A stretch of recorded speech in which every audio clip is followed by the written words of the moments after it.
तुम्हारा क्या गया जो तुम रोते हो? तुम क्या लाए थे जो तुमने खो दिया?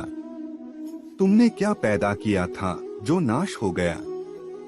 न तुम कुछ लेकर आए, जो लिया यहीं से लिया, जो दिया यहीं पर दिया, जो लिया इसी भगवान से लिया, जो दिया इसी को दिया। खाली हाथ आए और खाली हाथ चले। जो आज तुम्हारा है कल और किसी का था, परसों किसी और का होगा। तुम इसे अपना समझकर मग्न हो रहे हो। बस यही प्रसन्नता तुम्हारे दुख खोन का कारण है। परिवर्तन संसार का नियम है। जिसे तुम मृत्यु समझते हो वही तो जीवन है। एक क्षण में तुम करोड़ों के स्वामी बन जाते हो, दूसरे ही क्षण में तुम दरिद्र हो जाते हो। मेरा तेरा, छोटा बड़ा, अपना पराया मन से मिटा दो, फिर सब तुम्हारा है, तुम सबके हो। तुम अपने आप को भगवान को अर्पित करो। यही सबसे उत्तम सहारा है।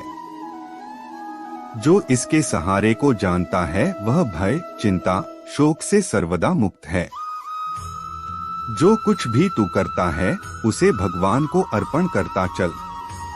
ऐसा करने से सदा जीवन मुक्त का आनंद अनुभव करेगा।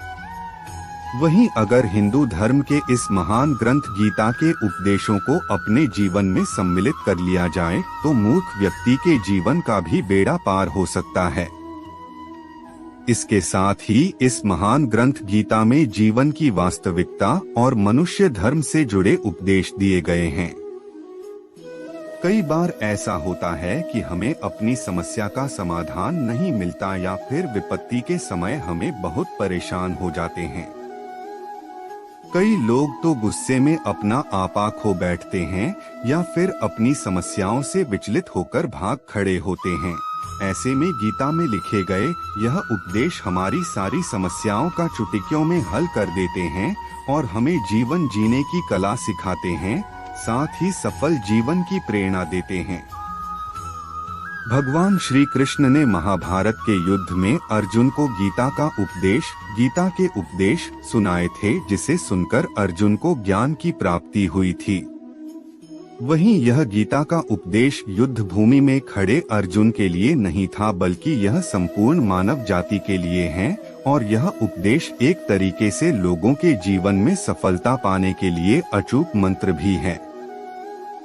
आइए जानते हैं गीता सार के बारे में, जो इंसान के भीतरी मन की उठापटक को शांत कर उसे सफल जीवन व्यतीत करने में सहायता करते हैं।